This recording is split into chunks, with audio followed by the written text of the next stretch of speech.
చెప్పాలంటే మా నాన్నగారు నాకు రామాయణం ఇచ్చారు. దుఃఖంలో ఉన్నప్పుడు ఉత్తరం రాయొద్దు, సుఖంగా ఉన్నప్పుడు ఉత్తరం రాయాలి. ఏంటి నాన్న ఎందుకంటే ఈ పుస్తకంలో కష్టం వచ్చినప్పుడు నీకు సొల్యూషన్ దొరుకుతుందమ్మా, ఇందులో వెతుక్కో అన్నారు. అది నాకు ఎంతో జీవితంలో ఉపయోగపడింది.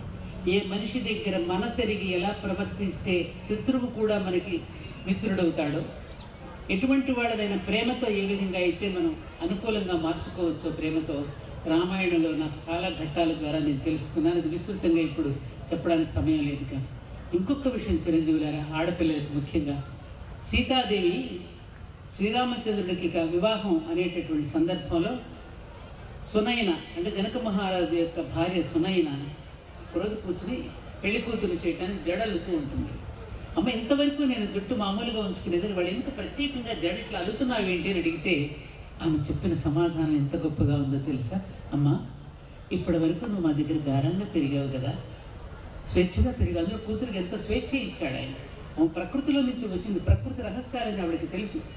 అంటే అప్పుడు ఏం చెప్పింది తల్లి, చూడమ్మా, నువ్వు ఇక్కడ నుంచి వేరే ఇంటికి వెళుతున్నావు కదా, బాధ్యత కలిగిన కోడలుగా వెళుతున్నావు కదా, ఈ జుట్టులో ఉన్న ప్రతి పాయిని నేను ఇట్లా అల్లుకుంటూ ఒక్కొక్క వెంట్రుకుని అల్లుకుంటూ జడ ఎందుకు అల్లుతున్నానంటే, రేపు నువ్వు అక్కడికి వెళ్ళిన తర్వాత రకరకాల మనస్తత్వాలు కలిగిన వ్యక్తులు ఉంటారు, వాళ్ళందరినీ ఇట్లా అల్లుకుపోవడానికి, శృతి కలుపుకుంటూ వెళ్ళడానికి ఈ జడ సంకేతం అన్నది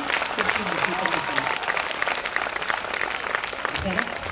అందుకని ఆ జడ 3 గంగా యమున సరస్వతికి ప్రతీక జడ. అది ఎక్కడుంటుంది? సరస్వతి అనేది అంతర్లీనంగా ఉంటుంది నది. జ్ఞానం అనేది మనం మాట్లాడితే తప్ప మనకు అర్థం కాదు. ఎవరైనా ఒక వ్యక్తి మాట్లాడితేనే ఇతనికి ఎంత జ్ఞానం ఉందో మనకు తెలుస్తుంది, అది లోపలే ఉంటుంది.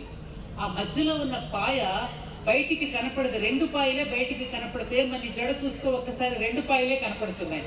చూడు, 3వ పాయ లోపలే ఉంటుంది, జ్ఞానం కూడా లోపలే ఉంటుంది. అందుకే దాన్ని త్రివేణి సంగమం అంటారు.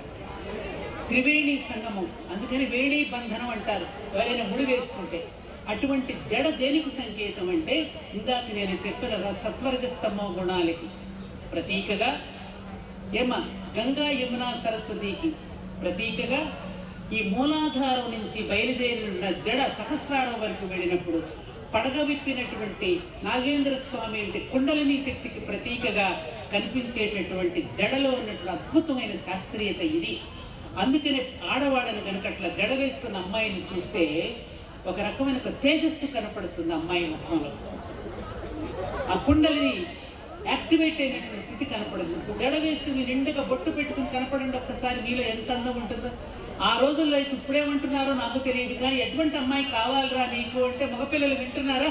జడ వేసుకునే అమ్మాయి కావాలమ్మా అనేవారు, పొడుగాటి జడ ఉన్న అమ్మాయి కావాలనేవారు. ముందుగా గౌరవనీయులైనటువంటి మా అమ్మమ్మ సత్యవాణి గారికి నా నమస్కారాలు. వేదిక అలంకరించినటువంటి అడ్వకేట్ మేడం గారికి మరియు మా correspondent and chairman Kavitha madam గారికి మా నమస్కారాలు. ఇంత మీ విలువైన సమయాన్ని మాకు హెచ్చించి ఈరోజు మీరు మాకు చెప్పిన విషయాలన్నీ చాలా విలువైనవండి. ఈ విలువైన విషయాల ద్వారా మేము ఎంతో నేర్చుకున్నాం.